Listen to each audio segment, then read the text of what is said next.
छठा अध्याय। शिव पुराण के श्रवण की विधि।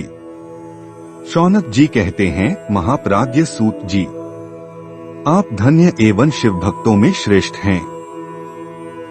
हम पर कृपा कर हमें कल्याणमय शिव पुराण के श्रवण की विधि बताइए, जिससे सभी श्रोताओं को संपूर्ण उत्तम फल की प्राप्ति हो।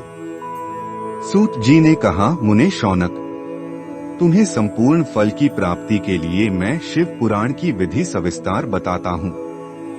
सर्वप्रथम किसी ज्योतिषी को बुलाकर दान से संतुष्ट कर उससे कथा का शुभ मुहूर्त निकलवाना चाहिए और उसकी सूचना का संदेश सभी लोगों तक पहुंचाना चाहिए कि हमारे यहाँ शिव पुराण की कथा होने वाली है। अपने कल्याण की इच्छा रखने वालों को इसे सुनने अवश्य पधारना चाहिए।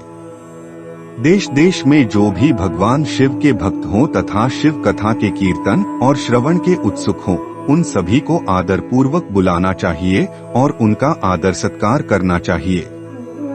शिव पुराण सुनने के लिए मंदिर, तीर्थ, वन प्रांत अथवा घर में ही उत्तम स्थान का निर्माण करना चाहिए। केले के खंभों से सुशोभित कथा मंडप तैयार कराएं। उसे सब और फल पुष्प सुंदर चंदोवे से अलंकृत करना चाहिए। चारों कोनों पर ध्वज लगाकर उसे विभिन्न सामग्री से सुशोभित करें। भगवान शंकर के लिए भक्तिपूर्वक दिव्य आसन का निर्माण करना चाहिए तथा कथा वाचक के लिए भी दिव्य आसन का निर्माण करना चाहिए। नियम पूर्वक कथा सुनने वालों के लिए भी सुयोग्य आसन की व्यवस्था करें तथा अन्य लोगों के बैठने की भी व्यवस्था करें। कथा बांचने वाले विद्वान के प्रति कभी बुरी भावना न रखें। संसार में जन्म तथा गुणों के कारण बहुत से गुरु होते हैं, परंतु उन सब में पुराणों का ज्ञाता ही परम गुरु माना जाता है। पुराणवेत्ता पवित्र, शांत, साधु, ईर्ष्या पर विजय प्राप्त करने वाला और दयालु होना चाहिए। ऐसे गुणी मनुष्य को इस पुण्यमयी कथा को बांचना चाहिए। सूर्योदय से 3:30 पहर तक इसे बांचने का उपयुक्त समय है। मध्याह्न काल में 2 घड़ी तक कथा बंद रखनी चाहिए ताकि लोग मलमूत्र का त्याग कर सकें। जिस दिन से कथा शुरू हो रही है उससे 1 दिन पहले व्रत ग्रहण करें। कथा के दिनों में प्रातःकाल का नित्य कर्म संक्षेप में कर लेना चाहिए। वक्ता के पास उसकी सहायता हेतु एक विद्वान व्यक्ति को बैठाना चाहिए जो कि सब प्रकार के संशयों को दूर कर लोगों को समझाने में कुशल हो। कथा में आने वाले विघ्नों को दूर करने के लिए सर्वप्रथम गणेश जी का पूजन करना चाहिए। भगवान शिव व शिव पुराण की भक्तिभाव से पूजा करें। तत्पश्चात श्रोता तन मन से शुद्ध होकर आदर पूर्वक शिव पुराण की कथा सुने। जो वक्ता और श्रोता अनेक प्रकार के कर्मों से भटक रहे हों, काम आदि 6 विकारों से युक्त हों, वे पुण्य के भागी नहीं हो सकते। जो मनुष्य अपनी सभी चिंताओं को भूलकर कथा में मन लगाते हैं, उन शुद्ध बुद्धि मनुष्यों को उत्तम फल की प्राप्ति होती है। 7वां अध्याय। श्रोताओं द्वारा पालन किए जाने वाले नियम। सूत जी बोले, शौनक, शिव पुराण सुनने का व्रत लेने वाले पुरुषों के लिए जो नियम हैं, उन्हें भक्तिपूर्वक सुनो। शिव पुराण की पुण्यमय कथा नियम पूर्वक सुनने से बिना किसी विघ्न बाधा के उत्तम फल की प्राप्ति होती है। दीक्षा रहित मनुष्य को कथा सुनने का अधिकार नहीं है। पहले वक्ता से दीक्षा ग्रहण करनी चाहिए। नियम पूर्वक कथा सुनने वाले मनुष्य को ब्रह्मचर्य अच्छी तरह से पालन करना चाहिए। उसे भूमि पर सोना चाहिए, पत्तल में खाना चाहिए तथा कथा समाप्त होने पर ही अन्न ग्रहण करना चाहिए।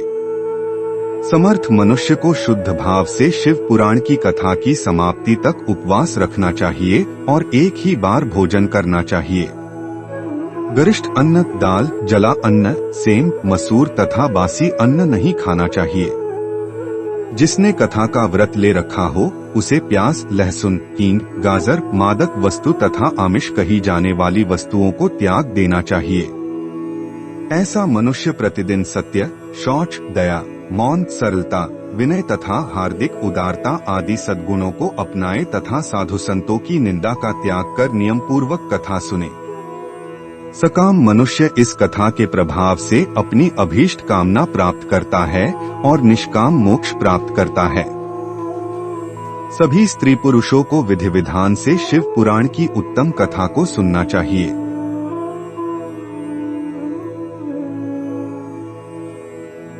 महर्षि, शिव पुराण की समाप्ति पर श्रोताओं को भक्तिपूर्वक भगवान शिव की पूजा की तरह पुराण पुस्तक की पूजा भी करनी चाहिए तथा इसके पश्चात विधिपूर्वक वक्ता का भी पूजन करना चाहिए।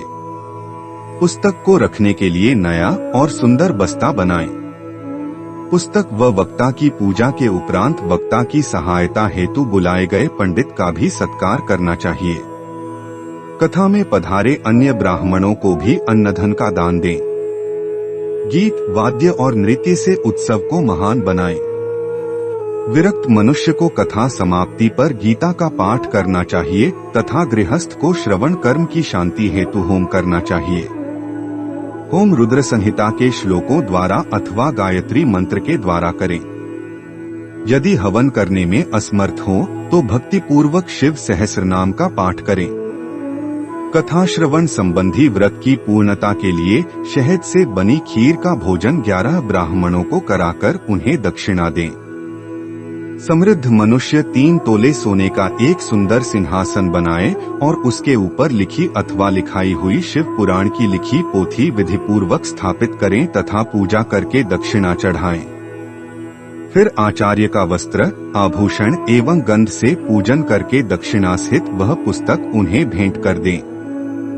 शौनक, इस पुराण के दान के प्रभाव से भगवान शिव का अनुग्रह पाकर मनुष्य भवबंधन से मुक्त हो जाता है। शिव पुराण को विधिपूर्वक संपन्न करने पर यह संपूर्ण फल देता है तथा भोग और मोक्ष प्रदान करता है। मुने, शिव पुराण का सारा महात्म्य जो संपूर्ण फल देने वाला है मैंने तुम्हें सुना दिया है। अब आप और क्या सुनना चाहते हो? श्रीमान शिव पुराण सभी पुराणों के माथे का तिलक है। जो मनुष्य सदा भगवान शिव का ध्यान करते हैं, जिनकी वाणी शिव के गुणों की स्तुति करती है और जिनके दोनों कान उनकी कथा सुनते हैं, उनका जीवन सफल हो जाता है। वे संसार सागर से पार हो जाते हैं।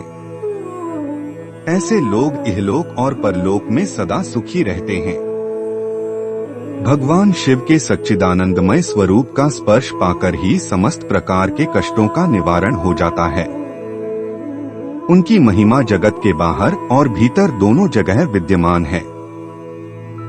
उन अनंत आनंद रूप परम शिव की मैं शरण लेता हूँ। हर हर महादेव। दोस्तों, आज के कथा के साथ साथ शिव महापुराण का महात्म्य का वर्णन के 7 अध्याय संपूर्ण होते हैं। अगले एपिसोड में हम श्री विदेश्वर संहिता का वर्णन प्रारंभ करेंगे। आप सभी भक्तजनों से प्रार्थना करते हैं कि इस कथा को लाइक शेयर करें और चैनल को सब्सक्राइब करें। और कौन सा पुराण कथा का श्रवण के लिए इच्छुक है, कृपया कमेंट करके बताने की कष्ट करें ताकि हम पुराण कथा का आयोजन करा सकें। कमेंट में हर हर महादेव लिख के हमारा मनोबल बढ़ाने की कृपा करें।